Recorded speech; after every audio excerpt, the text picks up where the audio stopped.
ముఖ్యంగా road issue అయితే కొంచెం ఇంట్రెస్టింగ్గా ఉంది. ఎందుకంటే ప్రతి గ్రామం నుంచి మండలానికి డబుల్ రోడ్డు, మండలం నుంచి జిల్లాకు 4 లేన్ రోడ్డు, జిల్లా నుంచి రాష్ట్ర స్థాయికి 8 లేన్ రోడ్డు, ఇట్లా రకరకాలుగా చెప్తూ వచ్చాయి ప్రభుత్వాలన్నీ.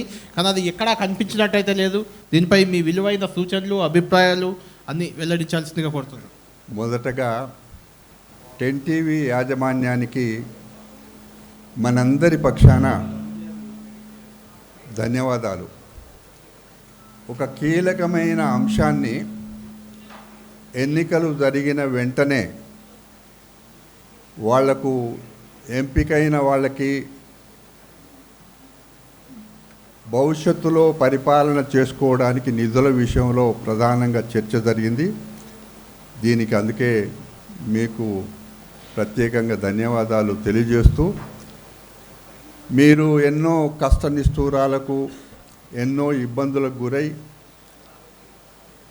గ్రామ సర్పంచులుగా ఎంపికై వచ్చిన మీకందరికి కూడా ప్రత్యేకంగా ధన్యవాదాలే కాకుండా, మీ అధికారాలు, మీకుండే నిధులు, వీటి విషయంలో మీరొక్కసారి మీకు మీరే ఆలోచన చేసుకోవాల్సిన అవసరం ఉంది. కారణం ఏమిటంటే, ఇక్కడ గౌరవ శాసనసభ్యులు ఎన్ఎం శ్రీనివాసరెడ్డి గారి దగ్గర నుంచి మీరు మాట్లాడిన ప్రతి ఒక్కరు కూడా నిధుల విషయంలోనే మాట్లాడినారు.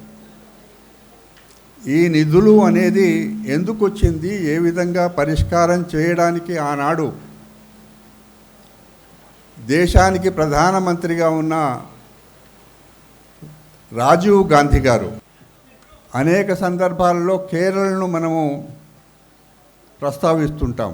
వాస్తవమే, కేరళ రాష్ట్రంలో పంచాయతీరాజ్ వ్యవస్థ, నిధులు అన్ని రాష్ట్రాల కంటే కాస్త మెరుగైన పద్ధతిలోనే అక్కడ జరుగుతున్నాయి. ప్రధానమంత్రిగా కేరళ వెళ్ళినప్పుడు ఒక ప్రాంతం నుంచి, ఒక వీధి నుంచి రాజీవ్ గాంధీ గారు పోతున్నప్పుడు అక్కడ ఉండే వాళ్ళు వారిని ఆపడం జరిగింది.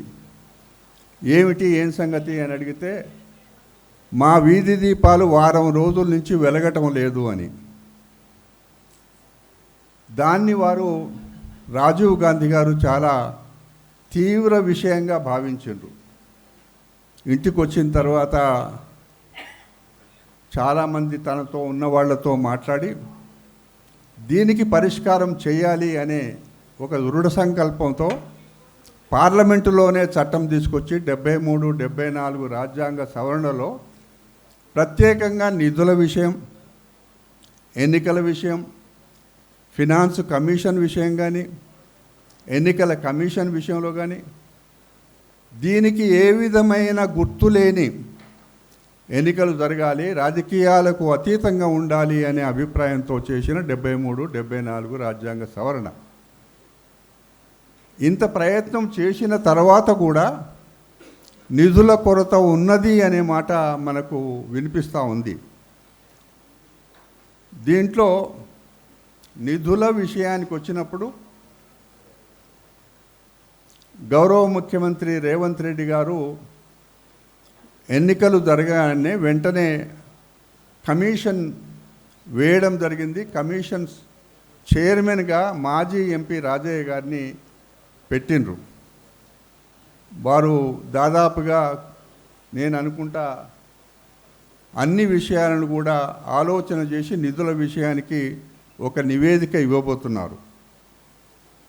ఈ సందర్భంగా మీ అందరితో ఒక మనవి చేస్తున్నాను.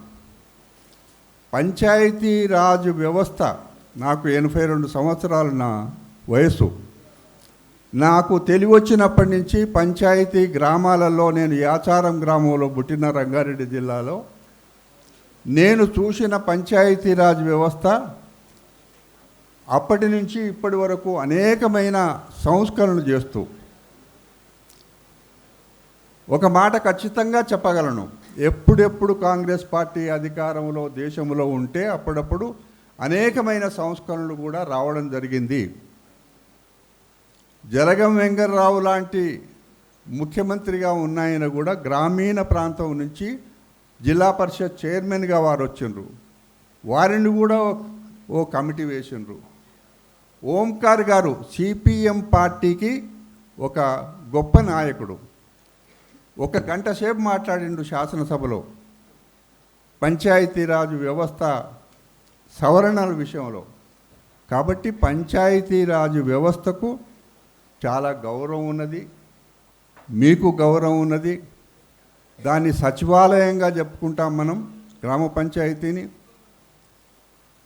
అంతేకాదు లోక్ సత్తా జయప్రకాష్ నారాయణ గారు కూడా కొంత ఉద్యమం చేసి గ్రామ పంచాయతీలకు స్వతంత్ర ప్రతిపత్తితో పాటు నిధులు కూడా ఉండాలి అని చెప్పి వారు కొంత ఉద్యమం చేసిన మాట మనం గుర్తు చేసుకోవాలి. ఇవన్నీ ఒక్కసారి ఆలోచన చేస్తే వాస్తవంగా ఈరోజు మరి శ్రీనివాస్ రెడ్డి గారు మాట్లాడిన మాట ఒక శాసనసభ్యుడిగా తనకున్న అనుభవంతో అరమరికలు లేకుండా చెప్పిండు. నేను వారితో కానీ మీతో కానీ మనవి చేస్తూ ఉన్నా, సర్పంచులకు కూడా ప్రోటోకాల్ ఉంది. మీకు అధికారాలు బాగా ఉన్నాయి, మీకు నిధులు ఏ విధంగా సమకూర్చుకోవాలి అనే దానికి కూడా మీకు అంత స్వతంత్రం మీకుంది. కానీ ఆ నిధులు సమకూర్చుకోవడానికి చేస్తున్న ప్రయత్నాలకు అనేకమైన ఆటంకాలు కలుగుతున్నాయి.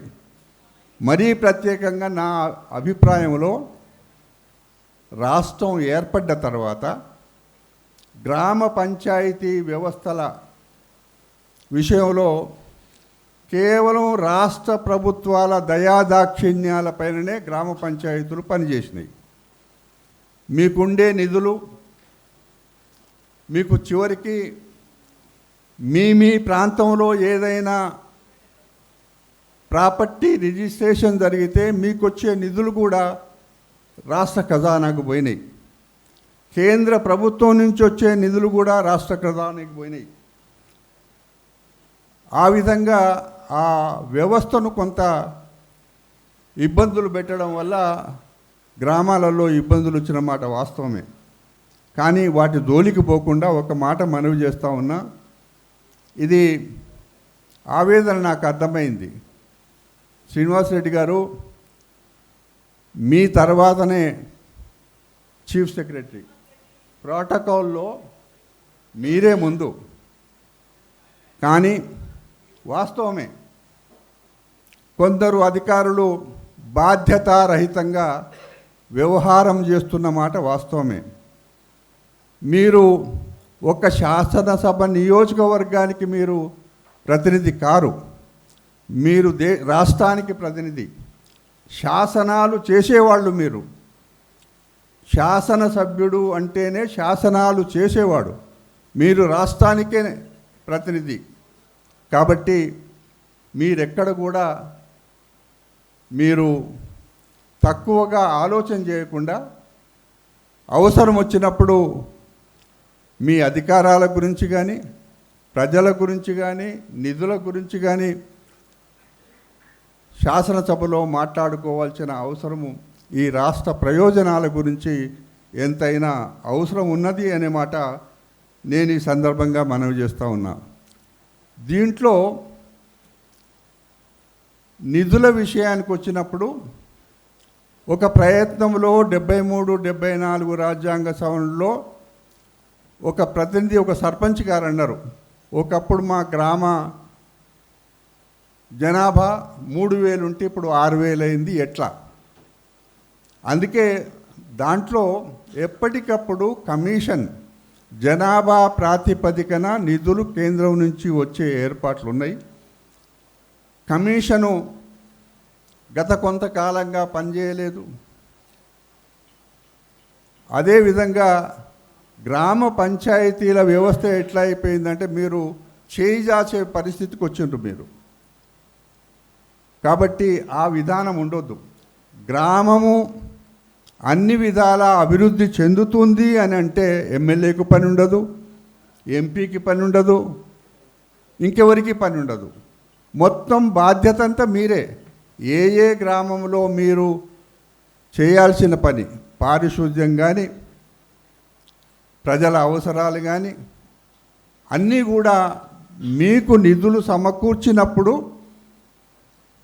ఇబ్బందులు శాసనసభ్యులకు తగ్గుతాయి, రాష్ట్రానికి కూడా తగ్గుతాయి. కావలసిన ఇప్పుడు పెద్దలంతా వేదిక పైన ఉన్నారు, ఉభయ సభలలో మీరు ప్రాతినిధ్యం వహిస్తున్నారు, కేంద్ర ప్రభుత్వం నుంచి ప్రాతినిధ్యం వహిస్తున్న ఎంపీ గారు కూడా ఉన్నారు. కాబట్టి కొంత గ్రామ పంచాయతీలకు నిధులు సమకూర్చుకోవడానికి కొంత స్వేచ్ఛ ఇవ్వడమే కాకుండా, నేను ఒక మాట సర్పంచులకు గుర్తు చేస్తూ ఉన్నా, మీ గ్రామంలో ఏదైనా మైన్ తీయాలి అనంటే, ఎక్కడైనా ఒక మైన్ తవ్వాలి అనంటే, ఎవరికైనా పర్మిషన్ ఇవ్వాలి అనంటే మీరు నో అబ్జెక్షన్ సర్టిఫికెట్ ఇస్తే కానీ ఇవ్వడానికి లేదు. అంత అధికారం మీకుంది. ఆ అధికారాన్ని సద్వినియోగం చేసుకుంటూనే ఆలోచన చేయండి. ఇప్పటికే నిధులు మీకు సరిపోవటం లేదు. పూర్తిగా రాష్ట్రాల మీద ఆధారపడొద్దు, కేంద్రాల మీద కూడా ఆధారపడొద్దు. కొన్ని గ్రామాలు అభివృద్ధి సిటీకి దగ్గరలో ఉన్నాయి, ఆదిలాబాద్ లాంటి గ్రామాలు దూర ప్రాంతాలలో ఉన్నాయి. మీ నిధులు ఏ విధంగా సమకూర్చుకోవాలనే దానికి మీరు కూడా ఆలోచన చేయాలి. మీకు ఆ స్వాతంత్రం ఉన్నది, ప్రభుత్వాలు అడ్డు రావు. అదేవిధంగా ఈ రాష్ట్ర ముఖ్యమంత్రి గారు కమిషన్ వేసిండు కాబట్టి ఇక్కడ మేము ఉన్నాం, మేమందరం కూడా మీ ఆవేదన విన్నాం. మేము కూడా రాష్ట్ర ప్రభుత్వానికి, కేంద్ర ప్రభుత్వానికి, ఇక్కడ ఉన్న ఎంపీ గారు కూడా చెప్తారు. వాస్తవమే, ఈరోజు అవసరాలు పెరిగిపోయినాయి కాబట్టి గ్రామాలలో పరిస్థితులు బాగలేవు. ఆసుపత్రుల పరిస్థితి, లేకపోతే పాఠశాలల పరిస్థితి, ఆరోగ్యం పరిస్థితి, ఎక్కడ పడితే అక్కడ ప్లాస్టిక్ ఎక్కడ పడితే అక్కడ వేస్తున్నారు. దాన్ని ఏ విధంగా కంట్రోల్ చేసుకోవాలి, ఏ విధంగా నిషేధం పెట్టుకోవాలి, అనేకమైన బాధ్యతలు మీపైనే ఉన్నాయి. అందుకే ఇక్కడ 2-3 అంశాలు వచ్చినాయి. నేను ఇంకెక్కువ మాట్లాడకుండా, ఇది ఒకటేమో ధరణి పోయింది, భూభారతి వచ్చింది. సమస్యలు ఇంకా పరిష్కారం కాలేదు అనే మాట కూడా వచ్చింది. దీన్ని ఇప్పటికే మేము గ్రహించడం వాస్తవమే. చాలా స్లోగా జరుగుతున్నాయి, కొన్ని చోట్ల జరగటం లేదు అనే మాట ఇప్పటికే మా దృష్టికి వచ్చింది, ప్రభుత్వం దృష్టికి వచ్చింది. అదొకటైతే, రెండవది చెరువు కట్టలు. మీ గ్రామాలలో ఉండే చెరువు కట్టల నిర్వహణ ఎవరు ఏమనుకోవద్దు. రాష్ట్రం వచ్చిన తర్వాత ఈ మైనర్ ఇరిగేషన్ అంతా కూడా మేజర్తో కలిపేసిండ్రు, మేజర్ ప్రాజెక్టులతో కలిపేసిండ్రు. కాలువలు, వాగులు, చెరువులు నిర్వహణ లేక 10 సంవత్సరాల నుంచి మేజర్లో కలపడం వల్ల ఆ కట్టలు, తూములు, కత్వలు నిర్వహణ లేక వచ్చిన నీళ్ళు వచ్చినట్టు వెళ్ళిపోతున్నాయి. కాబట్టి దీని విషయంలో ఈ మధ్యకాలంలో అగ్రికల్చర్ కమిషన్ బాగా లోతుగా ఆలోచన చేసి పూర్వం ఉన్న పద్ధతి చెరువుల నిర్వహణ గురించి ఎక్కడికక్కడ నీటి నిర్వహణ కమిటీలు వేయాలి అనే సూచన ప్రభుత్వానికి నివేదిక అందింది. తీవ్రంగా ప్రభుత్వం ఆలోచన చేస్తుంది. బహుశా నేను అనుకుంటా వచ్చే శాసనసభలో ఆ ప్రస్తావన కూడా రావచ్చు. ఇకపోతే కల్లాల విషయం వచ్చింది. నిజామాబాద్ జిల్లాలో కల్లాలు సరిపోక, పూర్వం అయితే మన భూమిలోనే కల్లాలు ఉండేటివి, మట్టి కల్లాలు ఉండేటివి. ఇప్పుడంతా కూడా రోడ్ల మీద ఎండబోసుకుంటున్నారు.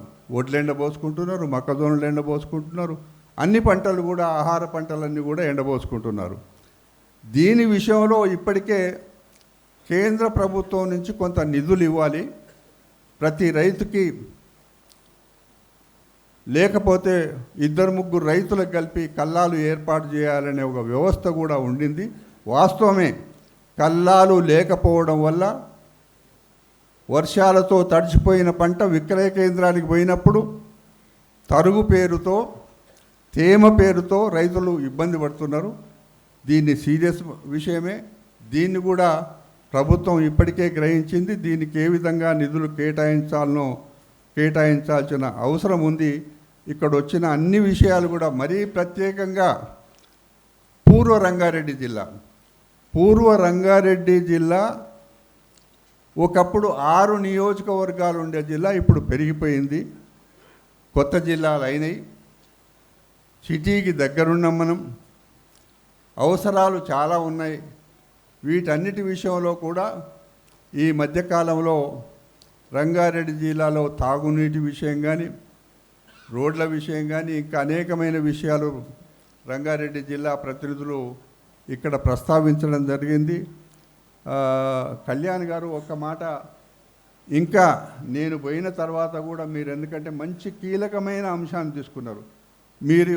మీరంతా నోట్ చేసుకొని, సమస్యలు ఏమున్నాయో మీరు నోట్ చేసుకొని ఒక నివేదిక తయారు చేసి ప్రభుత్వానికి పంపితే కూడా చాలా బాగుంటుంది.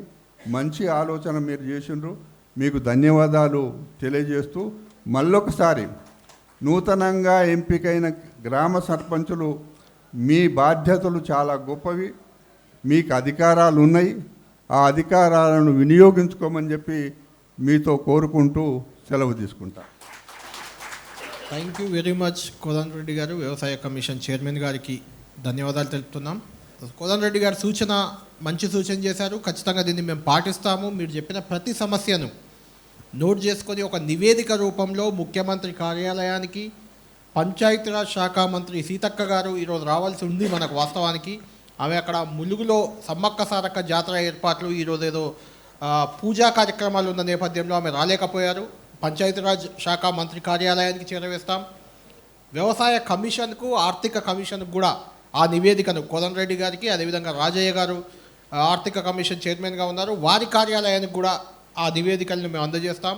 మీరు ఇచ్చిన ప్రతి సమస్య, ఏ గ్రామంలో, ఏ జిల్లాలో ఏ సమస్య ఉంది, వాటి నివేదిక రూపంలో 10TV తరఫున వాళ్ళ ప్రభుత్వానికి అందజేసి ఆ సమస్యలు పరిష్కారం అయ్యేందుకు మా వంతు ప్రయత్నం ఖచ్చితంగా మీ తరఫున విజ్ఞప్తి చేస్తాం. అవసరమైతే ఆ సమస్యపై పోరాడేందుకు కూడా మీ వెంట మేము నిలబడతామని ఖచ్చితంగా ఈ వేదిక మీద నుంచి నేను హామీ ఇస్తున్నాను.